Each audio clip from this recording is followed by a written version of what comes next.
E non me gustaría tampouco deixar de falar dela sin recordar unhas escenas máis recordadas por todos os fans desta película, que somos eu, creo que vos dous, e creo que hai un par de foros de 2007 en internet no que tamén a xente está a tope con ela, Deso quero falar na eu. que todos os profesores O de cuarto idiomas fan morreu na reconocen, pandemia.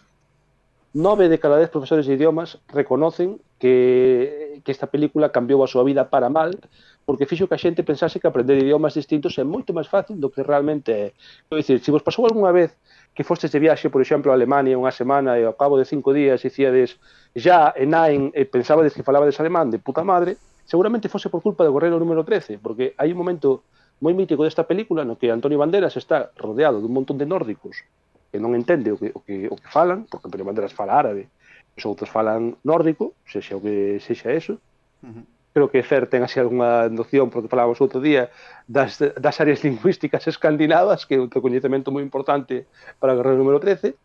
Entón, está con eles viaxando unha temporada e un día están aí alrededor dunha fogueira e ti fixaste que Antonio Banderas está lendo os labios dos demais. O sea, os demais debían pensar, este notas, non sei se está preparando un atentado ou que, porque leva unha semana mirando fixamente para nós, movendo os labios e entrecerrando os ollos como se fora o can malvado do guión de Homer Simpson con Mel Gibson. E ao final, un deles empezas a ver que Antonio Banderas empeza a sacar palabras, eu vina da primeira vez en español, por eso como tampouco domino, o sea, sei falar inglés, pero tampouco un idioma con que teña unha gran relación, non collo tanto a coña, pero en español é moi gracioso porque empezas a ver que os tipos din Hander, y le dijimos la cerda, y Hander, y cogí el hacha, la cerda, el hacha, e todo así, e de pronto di unha frase completa que é algo así como era unha zorra como la madre del árabe. Entonces Antonio Banderas, moi estoico, moi actor de así hierático, como diría Iker Jiménez, unha das súas palabras favoritas, mira para él moi serio e hierático e dille algo así como mi madre era una mujer pura y de una muy buena familia.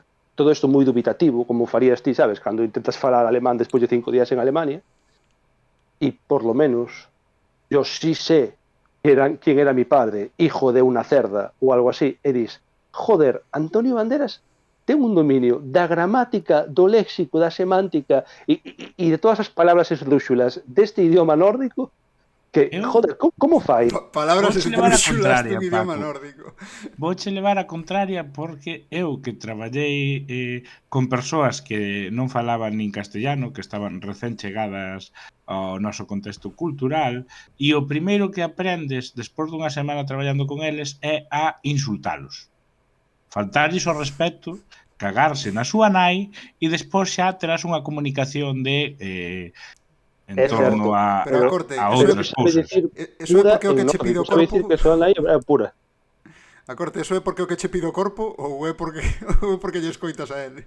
Non, porque claro, bueno, tamén no meu contexto o normal é que o primeiro que fagan é insultarte, entonces claro, dai sacas os insultos, pero quero dicir que eu entendo que aí o noso protagonista aprendese a insultar, o que pasa é que levaba tempo pensando cal sería a frase máis épica para soltarlles. E despois hai un elixis e logo xa fala normal. Eu creo que na elixis... Tampouco realista, porque se vos dades conta, se algunha vez de adolescentes, por exemplo, estiveses en contacto pois, con alumnado de intercambio ou que fose, o primeiro que te ensinabas os franceses, os ingleses, os demais que viñan, era dicir algo así como me gustan las pollas, sabes? Quero dicir, os chistes que o sea, as frases que dicías, a peña preguntaba, che, como se di donde colle o autobús? Dille, te chupo la polla ou algo así, sabes? Entonces, o que é raro é que os vikingos non lle metan eses troleos a Antonio Banderas de dille Efhafjala, e Efhafjala significa non sei, calquera obscenidade que se vos ocurra pola que nos puderan cancelar este podcast. O mellor porque a corte, iba a decir, porque a corte de Krypton, se fora a corte do director original, veríamos ese proceso máis serio. Máis realista que non serio. Si, eu vou por recoñecer unha cousa, que esa escena é a miña favorita da peli, porque recórdame o meu Erasmus en Suecia, porque claro, eu fun ali de Erasmus e logo quedei a vivir ali unha temporada, e eu claro, non tiña nin puta idea de sueco cando marchei para ali, e claro, cando estaba nun contexto no que a xente falaba nórdico, pois eu polo que iba aprendendo pouco a pouco, pasa que claro, eu estaba tamén aprendendo un pouco e tal, non era solo por ciencia infusa como na peli, pero sí que iba collendo palabras e despois por medio da conversación escoitaba as palabras claves e sabías de que estaban falando e pensaba eu igual de joder, isto é como en el guerrero número 13, non? De agora tiña eu que dicirlles aquí algo. O que pasa é que non cheguei ao punto de dicirlle unha frase super guai, pero sí o punto de dicirlles que vos estou entendendo de que estades falando, non? E os tipos en plan de, non sei que tal, Mira, hostia, son vidas paralelas, banderas e máis eu. No meu colexio maior había un tipo... Como os queimares? No meu colexio maior había un tipo, un grego, que aprendera español escoitando reggaetón. Entón, estaba falando contigo e resultaba super violento, porque o tipo aprendera a gramática reggaetonera. Pois estamos falando de ano 2008. Ano 2008. Entón, estaba falando contigo e, en lugar de utilizar punto e final, soltaba un perra. E tú, que? Sabes? Pois estuvo un cuatrimestre falándonos en reggaetonero.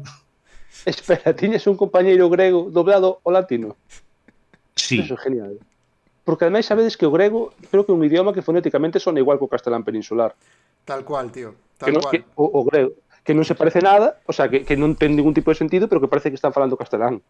A miña relación que tuve con gregos, claro, a idioma, a linguaxe común é o inglés, e falas con eles en inglés e teñen o mesmo acento que a nós. De feito é un pouco incómodo, porque parece... Escoítalos falar e diste, este é un español que se está metendo comigo, dicindo que non sabe español, porque claramente ten é un vasco. Hello, my name is Nicolaidis, e diste, bueno, este tío se está quedando conmigo, vamos, este tipo estáme a putear, pero non, sí que un rollo así. E o momentazo da película de mira, amor, enséñame a escribir, é o tipo que está metendo na súa religión. Non hai máis Dios que Alá e Mahoma é su profeta. Pero non é escribir, é debuxar os sons. Sabes debuxar os sons? Sí. No, sabes ler os sons? Creo que lle di, sí. No, perdón, ao revés. Sabes debuxar os sons? Sí, e sei lelos despois. E cando chegan á praia, faille pintar. Pero a min gustame moito todos estes rollos de diferencia culturais entre os nórdicos e os árabes, non?